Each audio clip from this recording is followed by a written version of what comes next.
USB means 75% of people still fall prey to such modus operandi. Yep, Great. sure do. But Kyle, what are the ramifications of all this for the security function in an enterprise? How do you see the role of a CISO? How do you see his function changing going forward? Yeah, this is a big one. So the CISO needs to change how they do things. The CISO used to be talking with the IT vendors that manage their data center and their firewalls and their intrusion protection, intrusion detection systems. They now need to be working on the systems that are protecting the outside endpoints. So antivirus is not enough anymore. They need to be putting on smart systems that do predictive analysis. They need to be doing zero trust environments. They need to be doing zero-day attack protection because they need to protect the weakest link. It's a lot easier to infect an external machine on an external Wi-Fi network than it is in your corporate systems, on your corporate network, on your corporate LAN. So where they're looking now needs to change. They need to change and they need to look to the endpoints, not to the internal data center systems. Okay, and I'd really like to thank our key partner, SentinelOne, for joining us today. They're a top endpoint detection platform. Their technology helps us focus on behavior blocking rather than the traditional signature blocking. So it uses artificial intelligence and behavioral analytics to detect, prevent, and respond to hunt those threats in real time, continually learning from new threats rather than having to have that signature blocking. So very excited to have them speak today and thank them for joining us as well. Great. I'll come back to Rohit now. Rohit, can you really be secure if you don't know what hardware and software you have, where it is, and how it's configured? Do you agree that looking at IT assets through a cybersecurity lens should be a part of IT asset management? Yeah, absolutely. First, let me go back to the point that Kyle made, which is 10 years happening in 6 months. And let me share this with you. I don't want to tell you how long back that I started to work, but if I compare today's situations to the time when I started to work, I can promise you, Kyle, our wish and our hope used to be, would I get a laptop to take home? There were times where three people shared one desktop in the office, and I can just visualize how easy it was for the IT organization to keep things like security and everything under control, because actually there were just those many number of devices. But if I look at things today, over the past couple of years, yeah, the number of devices has really increased. Kyle spoke about working at the airport. I actually would actually go on and say now people are expected to work on flight also, right? So clearly the world is changing with this explosion of connectivity, with the explosion of different kind of devices, portable and different screen sizes. And with that, the challenges of the organizations have also gone up, right? Around things like data privacy, cyber security, patch updates. Besides the points that Kyle mentioned about those USPs and people still not wanting to learn and people still being that stupidly inquisitive on trying to click the link or trying to see what's in the USP. Now until the pandemic, organizations would follow manual processes to track the devices, but clearly that's now something that we've spoken about, that what were practices before the pandemic are no longer doable now, and the acceleration is clearly something which is paramount importance for the CSO or the IT organization to follow. In my view, Yashwindra, organizations are compelled to adapt a comprehensive solution for endpoint, which includes hardware and software that would allow organizations to proactively manage their devices for compliance, security, device performance, and IT cost management.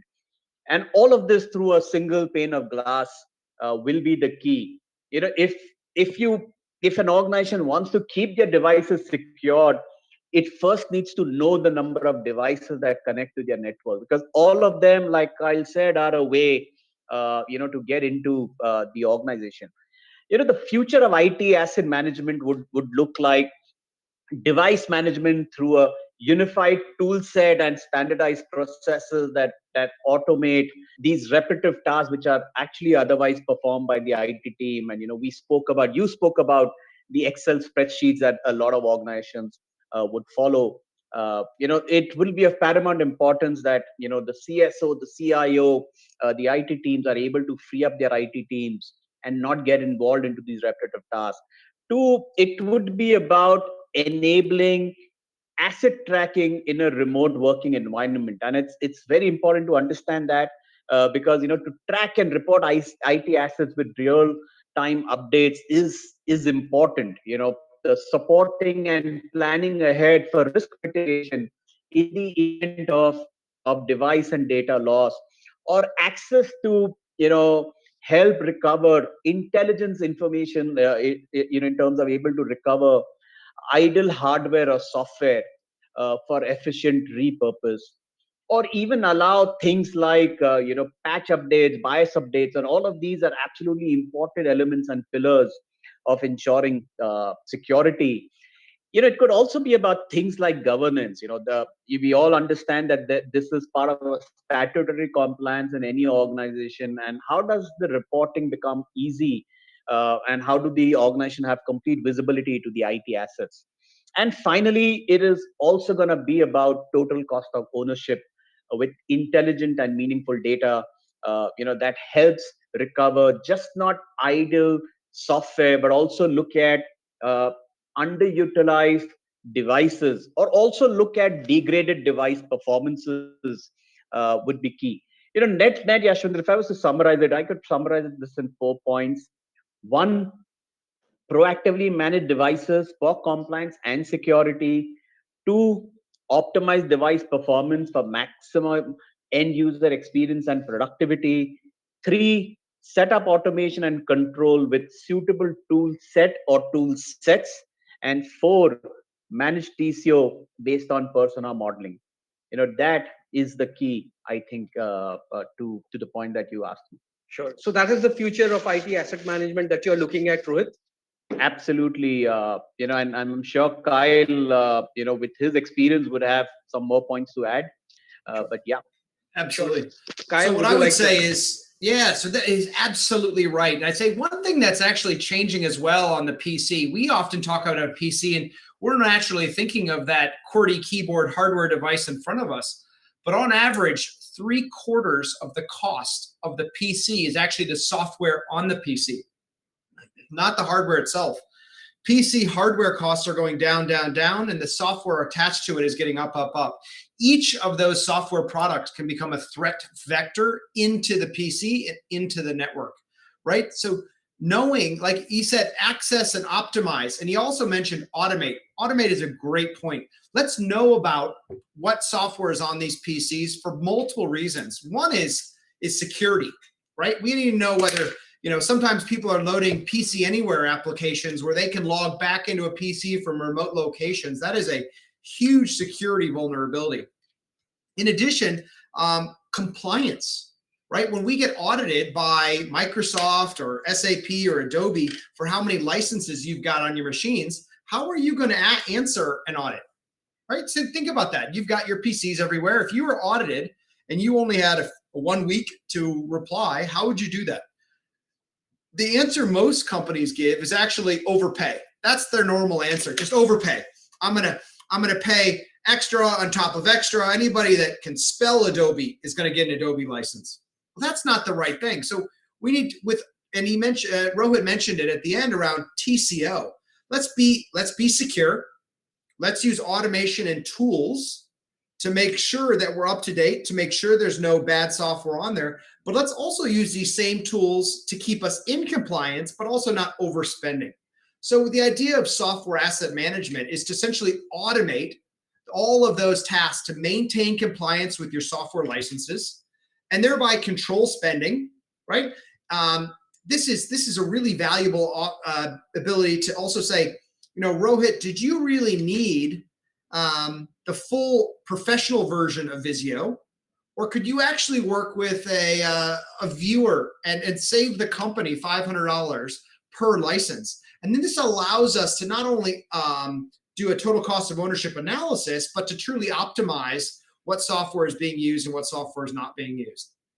So compliance, optimization, and then total cost of ownership and savings.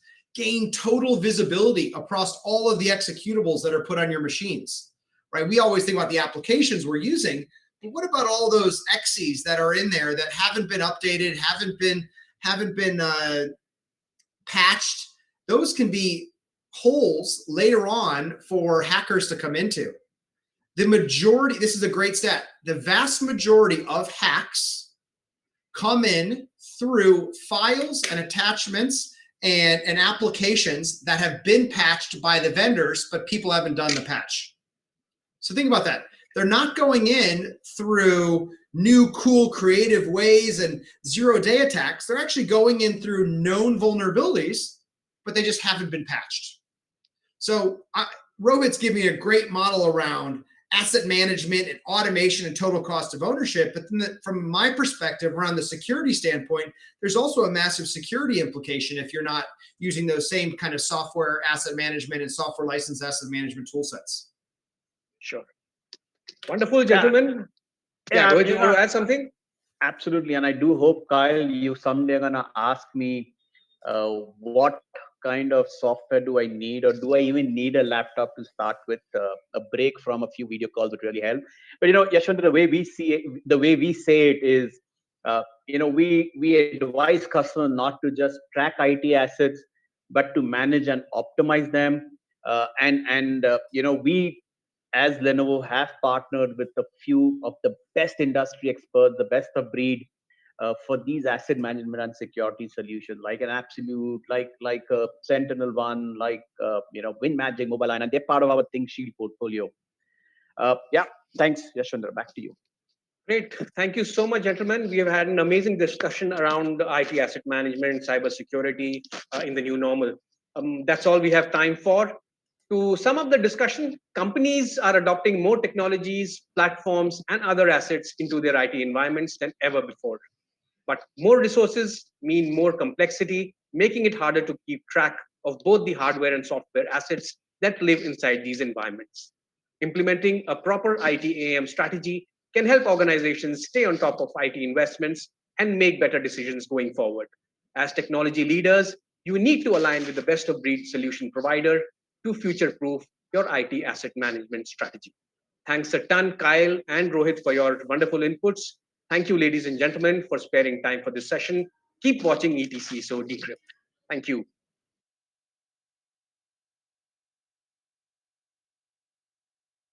Thank you, Mr. Kylie and Mr. Midha, for an enriching session. And now we'll take a short break. Stay tuned and enjoy the visit to the expo area.